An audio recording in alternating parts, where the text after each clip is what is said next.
જય શ્રી કૃષ્ણ મિત્રો। આજે અધિક માસનો 21મો દિવસ છે। તો આ વિડીયોમાં સાંભળશું અધિક માસની કથાનો અધ્યાય 21મો પુરુષોત્તમ વ્રત વિધિ। મિત્રો, અધિક માસ કે જેને પુરુષોત્તમ માસ કહે છે, આ મહિનામાં નિત્ય ભગવાનની કથા અને અધ્યાય સાંભળવાનો મહિમા છે, જે સાંભળવાથી ભગવાન પુરુષોત્તમ રાય પ્રસન્ન થાય છે, તેની કૃપા પ્રાપ્ત થાય છે। તેની કૃપાથી જીવનમાં સુખ સમૃદ્ધિ આવે છે, જીવનમાં બરકત આવે છે। એવો પુણ્યશાળી છે આ પુરુષોત્તમ માસ કે જેને પ્રભુએ કૃપા કરીને પોતાનું નામ આપ્યું છે। એવા પુરુષોત્તમ માસમાં જો આપણે પણ પ્રભુની ભક્તિ કરીએ, પૂજા કરીએ, નિત્ય કથા અને અધ્યાય સાંભળીએ તો આપણી ઉપર પણ પ્રભુ કૃપા કરે છે, આપણું કલ્યાણ કરે છે, તેમાં કોઈ શંકા નથી। તો મિત્રો, એવી પ્રભુની કૃપાને પ્રાપ્ત કરવા માટે આ વિડીયોમાં સાંભળશું અધિક માસની કથાનો અધ્યાય 21મો પુરુષોત્તમ વ્રત વિધિ અને આજની કથા વાર્તા આંગળી ચીંધ્યાનું પુણ્ય।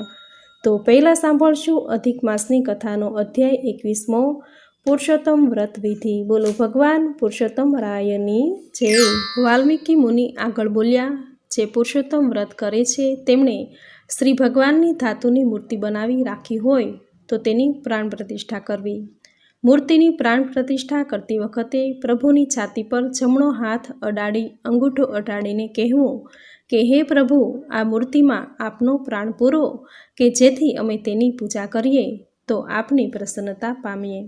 પછી રાધા કૃષ્ણનું ધ્યાન ધરતા આ મંત્ર બોલવો કે જેમની છાતીમાં શ્રીવત્સનું ચિહ્ન છે, જેમની ક્રાંતિ નીલકમલની પાંખડી જેવી છે, જેના દેહના 3 વળાંકોથી સુંદર દેખાય છે, તે શાંત સ્વરૂપ શ્રી પુરુષોત્તમ ભગવાનનું રાધાજી સહિત હું ધ્યાન ધરું છું।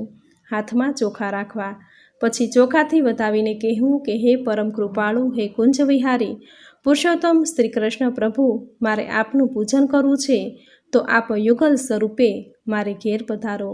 ત્યાર પછી હાથમાં ફૂલ લેવા, આપ રાધાજી સહિત આ રત્નજડિત આસન ઉપર પધારો કહી આસન અર્પણ કરવાની ભાવનાથી પુષ્પ ચઢાવવા। પછી સર્વ તીર્થના પવિત્ર જળથી પ્રભુના ચરણો ધોવાની ભાવના કરવી। આચમનીમાં જળ, ફળ, ફૂલ, ચંદન, ચોખા, દક્ષિણા લેવી। અધર્ય આપવાની ભાવનાથી દેવના હાથ ઉપર બધી વસ્તુ ચઢાવવી, ફળ અને દક્ષિણા સામે મૂકવી। આમ બોલીને આચમન કરાવવા માટે જળ આપવું, આચમનીનું પાણી થાળીમાં મૂકી દેવું, પ્રભુને જળથી સ્નાન કરાવવું। ત્યાર પછી પંચામૃતથી મૂર્તિની સ્નાન વિધિ કરાવી। દૂધ, દહીં, ઘી, મધ અને સાકર, આ 5 દ્રવ્યો કે જે રાધાજીને અતિ પ્રિય છે તે પંચામૃત કહેવાય છે। શ્રી રાધા પુરુષોત્તમને પંચામૃત ચઢાવવું, ચોખ્ખા પાણીથી નવડાવી સ્વચ્છ કપડાં વડે તેનું શરીર લૂછવું, પછી તેમને તેમના આસન પર બેસાડવા। પિત્તાંબર યુગમ દેવ સર્વ કામાર્થ સિદ્ધયે મયા નિવેદિતમ ભક્તયા ગૃહાણ પુરુષોત્તમ, આ મંત્ર બોલીને દેવને 2 વસ્ત્રો અર્પણ કરવા તથા પીવા માટે ચોખ્ખું જળ પણ અર્પણ કરવું। જનોઈ તથા આચમનનું જળ આપવું, ચંદન, અત્તર, સિંદૂર, અબીલ, ગુલાલ વગેરે ચઢાવવા અને કંકુવાળા ચોખા ચઢાવવા। શ્રી રાધા પુરુષોત્તમને વિવિધ પુષ્પો, માળા તથા ઘરેણાં ચઢાવવા। પ્રભુને અગરબત્તીનો ધૂપ કરવો, દીવો કરવો અને કહેવું કે આપ પરમ જ્યોતિરૂપ છો, છતાં આપના તેજરૂપ દીપનો સ્વીકાર કરવો। પ્રભુને નૈવેદ્ય ધરાવવું અને કહેવું કે હે રાધા પુરુષોત્તમ પ્રભુ, આ નૈવેદ્ય ગ્રહણ કરો, મારી ભક્તિને અચલ બનાવો, મને ઈચ્છિત વરદાન આપો અને મોક્ષ આપો। આંખ આડે ડાબો હાથ રાખી જમણા હાથે 5 કોળિયા જમાડવા, પછી જળ આપવું અને ફરી 5 કોળિયા જમાડવા। 3 વાર આચમનીથી પાણી મૂકવું અને હૃદયથી ગંગાજળ પીવડાવવાની ભાવના કરવી। પ્રભુ સમક્ષ શ્રીફળ મૂકી આ મંત્ર બોલવો અને ભાવના કરવી કે હે પ્રભુ, મને દરેક જન્મમાં આપની ભક્તિરૂપી ઉત્તમ ફળની પ્રાપ્તિ થાવો। ઇદમ ફલમ મયા દેવ સ્થાપિતમ પુરસ્તવ તેન મે સુફલા વાપ્તિર્ભ વેજન્મમી। આ મંત્ર બોલી ભગવાનને હાથ ધોવડાવવા, એક આચમનીમાં પાણી મૂકવું અને ભાવના કરવી કે હે પ્રભુ, હાથ ધોવા સુગંધિત દ્રવ્યોવાળું પાણી અર્પણ કર્યું છે। કપૂર અને સોપારીવાળું પાનબીડું પ્રભુને અર્પણ કરવું। સુવર્ણ કે રોકડા દક્ષિણા મૂકવી અને કહેવું કે હે પ્રભુ, આ દક્ષિણા સ્વીકારો અને મને પરમ શાંતિ આપો। પછી પ્રભુની આરતી કરવી અને કહેવું કે હે શરદ ઋતુના નીલકમળ જેવા શ્યામ ત્રિભંગીયુક્ત સુંદર દેહાકૃતિવાળા દેવેશ રાધાજી સહિત હે શ્રીહરિ મારી આરતીનો સ્વીકાર કરો. ભગવાનની ચારે બાજુ જળ ભરેલી આચમની ફેરવવી, થાળીમાં જળ મૂકી દેવું, બંને હાથ જોડી પ્રભુની સામે ગોળ ફેરવી મનમાં ભાવના કરવી કે આપણે રાધા પુરુષોત્તમની પ્રદક્ષિણા કરીએ છીએ, અમારી રક્ષા કરો. હે નાથ, હે યજ્ઞોના ઈશ, યજ્ઞોને ઉત્પન્ન કરનાર, અમારા આપને વારંવાર નમસ્કાર હો કહીને પુષ્પો ચઢાવવા. હે વિશ્વેશ્વર, વિશ્વને ઉત્પન્ન કરનારા વિશ્વસ્વામી, હે ગોવિંદા, આપને વારંવાર નમસ્કાર હો કહીને નમસ્કાર કરવા. હે દેવેશ, મંત્ર રહિત, ક્રિયા શૂન્ય તથા ભક્તિ રહિત પણ મેં પૂજન કર્યું હોય છતાં મેં મારી મતિ પ્રમાણે વિધિપૂર્વક આપનું પૂજન કર્યું છે. છતાં પણ પૂજામાં જો કંઈ દોષ રહ્યો હોય તો તેને પૂર્ણ માની મારી પૂજા સ્વીકારો. આ શ્લોકરૂપી મંત્રથી પુરુષોત્તમ ભગવાનની ક્ષમા માંગીને સ્વાહા જેના અંતમાં છે તેવા મંત્રથી તલનો હોમ કરવો. પવિત્ર અધિક માસમાં પુરુષોત્તમ માસમાં સ્નાન અને દીપદાનનું મહત્ત્વ ખૂબ વધારે છે. ધૂપ દીપથી વાતાવરણ શુદ્ધ રહે છે અને પ્રભુ પ્રસન્ન રહે છે. ભાવિકોએ અધિક માસના બધાય દિવસો ધર્મ ધ્યાનમાં ગાળવા અને પુરુષોત્તમ પ્રભુની પ્રસન્નતા માટે તેમજ સર્વે કામનાઓની ફળશ્રુતિ માટે ઘરમાં અખંડ ઘીનો દીવો કરવો. ઘીના દીપ યજ્ઞનું ફળ આપે છે, પરંતુ ઘીનો દીપ અખંડ જલતો રહેવો જોઈએ, તેમાં ઘી પૂરતા રહેવું જોઈએ. આ એક પ્રકારની ઘીની આહુતિ છે.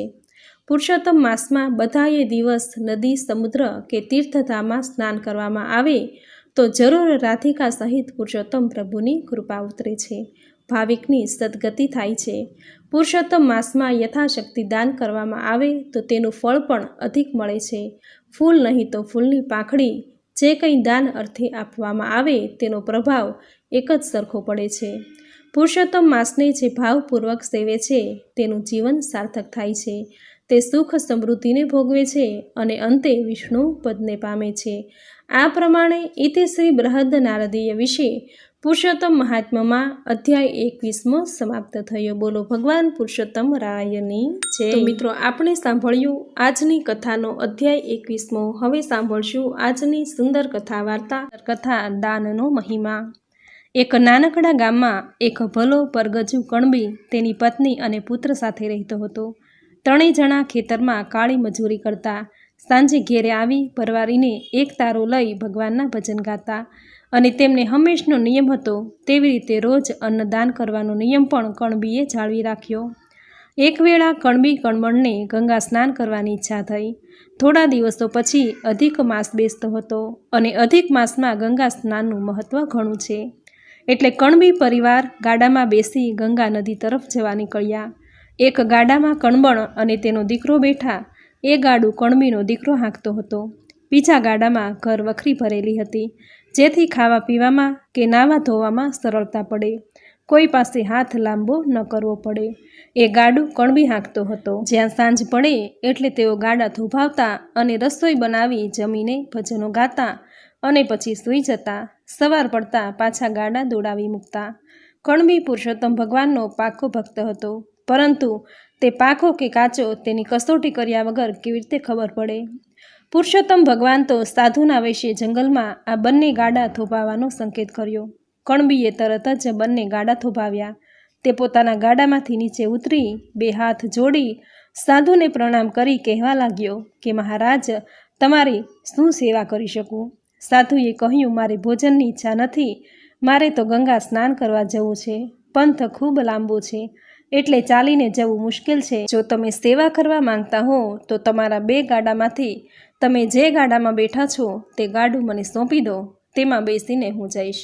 કણબીએ કહ્યું કે તમારા જેવા સંતની સેવા કરવાનો લાભ મને ક્યારે મળવાનો છે? આપ ખુશીથી ગાડું લઈ જાઓ. અમે પણ ગંગા સ્નાન કરવા જઈ રહ્યા છીએ, ત્યાં તમે અમારું ગાડું અમને પાછું સોંપી દેજો.